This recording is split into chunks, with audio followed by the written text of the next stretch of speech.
پوچھتے ہیں یا رسول اللہ علیہ الصلوۃ والتسلیم اب ہمیں بھی اجازت دی جائے کہ ان یہودیوں کا میں بھی مقابلہ کروں. نبی نے روکا مگر پھر وہ عرض کرنے لگے, اصرار کیا, نبی نے اجازت دے دی. اب وہ ابھی مسلمان ہوئے تھے, ابھی انہوں نے کلمہ پڑھا تھا, جنگ کے میدان میں گئے اور یہودیوں سے لڑتے لڑتے لڑتے لڑتے انہوں نے اپنی جان آفری کے سپرد کر دی اور شہادت کا جام نوش فرما لیا, شہید ہو گئے. جب نبی پاک صلی اللہ تعالی علیہ وآلہ وسلم کو خبر ملی تو نبی نے فرمایا ان کی لاش کو لایا جائے, میرے قریب لا کر کے رکھا جائے. جب بارگاہ رسول میں لا کر کے ان کی لاش مبارک کو رکھا گیا تو نبی نے فرمایا عمل قلیلا واجر کثیرا, انہوں نے عمل تو بہت کم کیا ہے مگر انہیں ثواب بہت مل گیا ہے.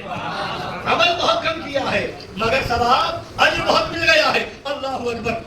اور اس کے بعد نبی کھڑے ہوتے ہیں ان کے سرہانے, دعا کے لیے ہاتھ اٹھاتے ہیں اور نبی فرماتے ہیں یہ وہ ہے انہیں اسود کہا جاتا ہے, یہ چہرے سے بھی بظاہر کالے ہیں, یہ حبشی ہیں, حبشہ کے رہنے والے ہیں جو کالے رنگ کے ہوا کرتے ہیں, اسی وجہ سے ان کو اسود بھی کہا جاتا ہے. مگر اللہ نے جام شہادت پینے کی وجہ سے ان کے چہرے کو منور کر دیا ہے, نور والا بنا دیا ہے, ان کی بدن میں خوشبو, ان کے بدن میں خوشبو پیدا ہو گئی ہے. اور نبی فرماتے ہیں انہیں جنت کی 2 حوریں مل گئی ہے.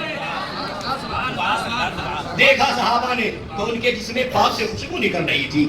یہ وہ صحابی ہے جنہوں نے ایک وقت کی نماز نہیں پڑھی, ایک دن کا روزہ نہیں رکھا. یہ وہ صحابی ہے 1 روپیہ زکات میں نہیں دیا. یہ وہ صحابی ہے خانہ کعبہ کا طواف نہیں کیا, ایک عمرہ بھی نہیں کیا, ایک حج بھی نہیں کیا, بظاہر کوئی عمل نہیں کیا, اسلام لائے, راہ خدا میں شہید ہو گئے. نبی فرماتے ہیں عمل تو بہت تھوڑا ہے مگر ثواب بہت بڑھ گئے. بہت سے عمل والوں سے بھی درجے میں یہ آگے نکل گئے ہیں. پتہ کیا چلا, جنت ملے گی تو نماز کی بنیاد پر نہیں, نبی کی جانثاری کی بنیاد پر ملے گی, نبی سے محبت کی بنیاد پر ملے گی, نبی سے عشق کی بنیاد پر ملے گی. یہاں نماز نہیں ہے مگر عشق رسول ہے, یہاں روزہ نہیں ہے مگر محبت رسول ہے, یہاں حج نہیں ہے مگر نبی پر جان نچھاور کرنے کا جذبہ موجود ہے. شہادت کا جام پی لیا, پتہ چلا جنت ملے گی تو عاشق رسول کو ملے گی.